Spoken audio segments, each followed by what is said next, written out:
Hello everyone, this is Mr. Informal back with a new thoughts, analysis, and rant. I hope you are doing well today because there have been a lot of electronics announcement and releases. So we are going to speak about Panasonic S5. My thoughts, analysis, and rant. So basically this is a new full frame camera from Panasonic, basically the L-mount Alliance, Sigma, Leica, and Panasonic, but under the Panasonic Lumix name.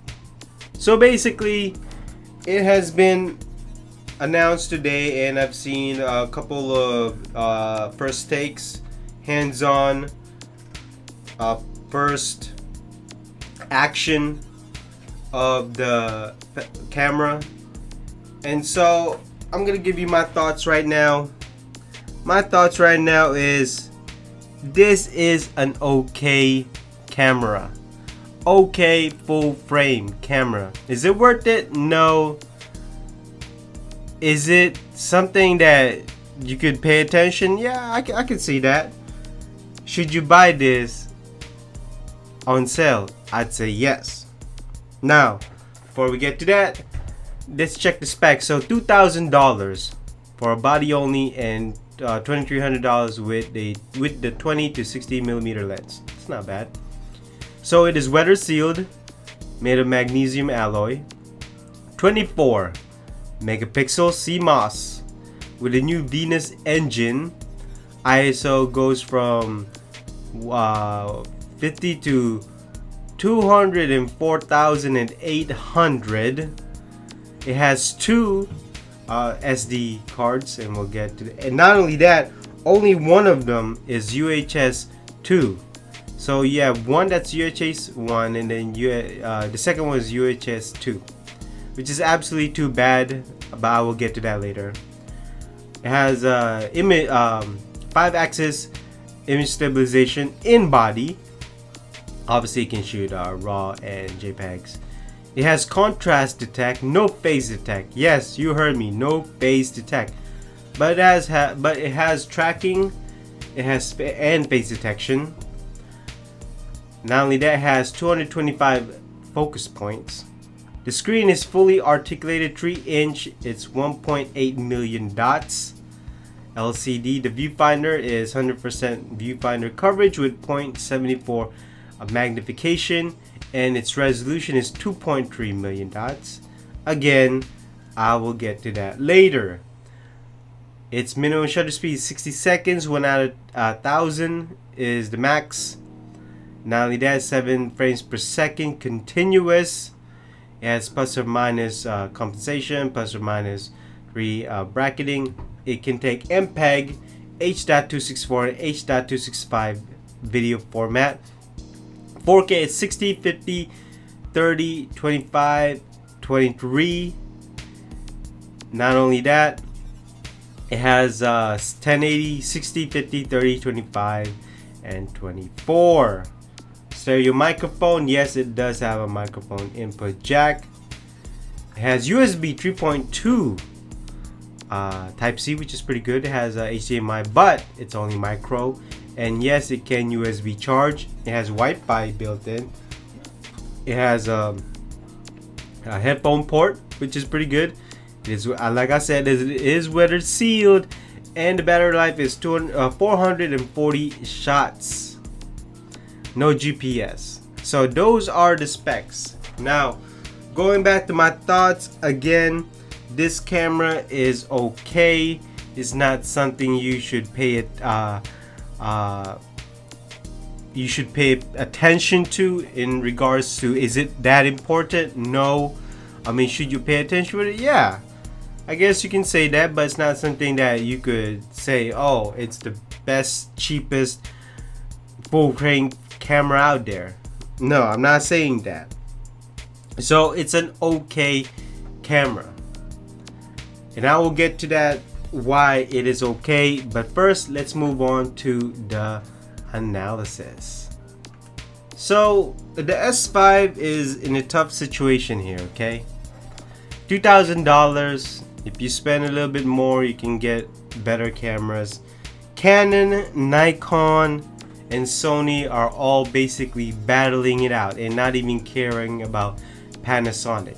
And so Panasonic decided to release something cheaper based on the hands-on and videos. They're saying this could be a upgrade to GH5 from a Micro Four Thirds, or this could be a baby S1H. Look, whatever it may be, to me this camera will not increase Panasonic market share in regards to the full frame market camera. Full frame camera market. It's not gonna move units.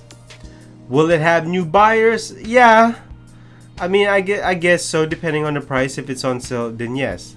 But at $2,000, it's not gonna move a lot of units, because this camera could have been more than what it is.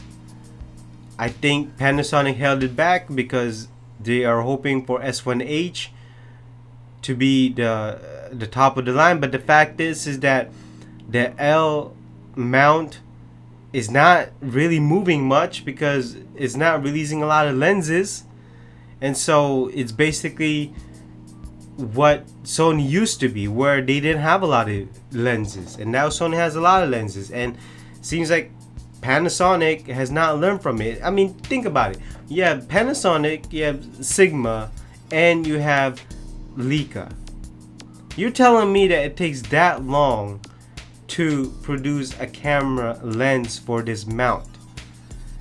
I mean, they're basically taking the time, just like how Sony used to be. They're not learning from Sony's past years when they were just beginning. The lessons, they still have not learned those. So market share is not going to move units. Seems like Sony, Canon, and Nikon are still at it. Not only that, the consumers are not even going to pay attention to this.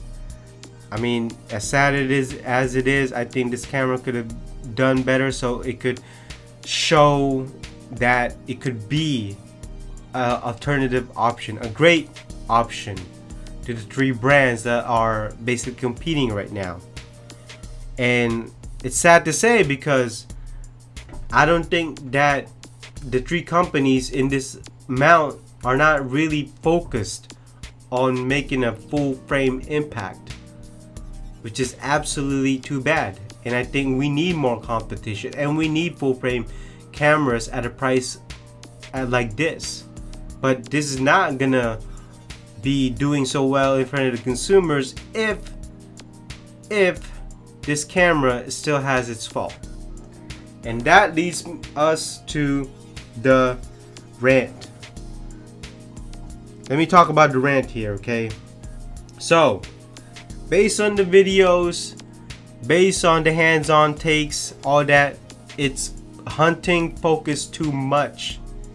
Its DFD is hunting too much. It's still contrast detect. Why not add phase detect? I absolutely do not understand why it is phase detect. I mean, why there is no phase detect. Why is it that Panasonic, Leica, and Sigma still agree to this? For some reason, I don't know. The worst part about this is that this is Panasonic forte when it comes to video. Panasonic has been making video cameras, I don't know, since the beginning of video cameras.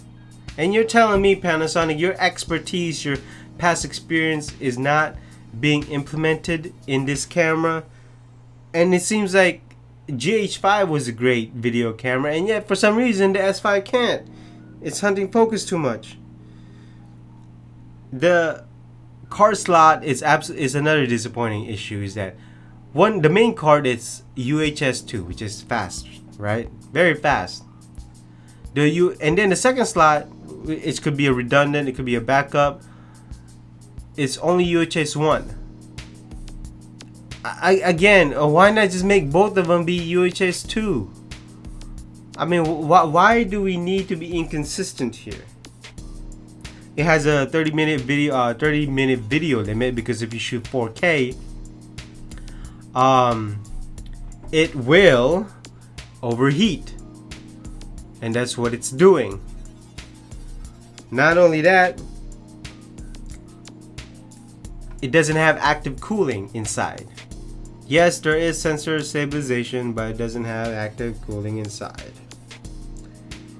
Last but not least, it has a dated EVF, 2.3 million dots. I mean, why didn't we increase it to 4 million? Or could be what Sony did, 9 million. Like, I mean, there have been Sony cameras for a couple years that had 2.3 million dots of resolution, their EVF, and yet in 2020 we still have this at a $2,000 price. I just don't understand. Look, don't get me wrong, I think that this camera has something for it. I mean, look, it can shoot video, 4K video. It can shoot 7 frames per second. It has over 200 focus points. Not only that, it has 2 card slot, and it's quite small, and I'll give it up. But I think Panasonic held this camera back. At $2,000, I'm not buying this camera. Maybe at $1,200, I'll buy it. But there is no way I'm buying a $2,000 camera that has so much focus issue, because what's the point of a camera when you shoot? Obviously, the picture needs to be in focus. So to conclude this video, Panasonic S5 was meant to be a starting full frame camera to those who are looking for a smaller full frame camera at a lower price range. And yet it's a camera that was held back by its own company, because the company itself did not want to make their top of the line camera to look bad. And it's too bad. It's absolutely too bad, because I mean, I was actually had interest in this camera. So what do you think? Anyways, that is my thoughts, analysis, and rant of the Panasonic Lumix S5. I will see you in the next video. Bye bye.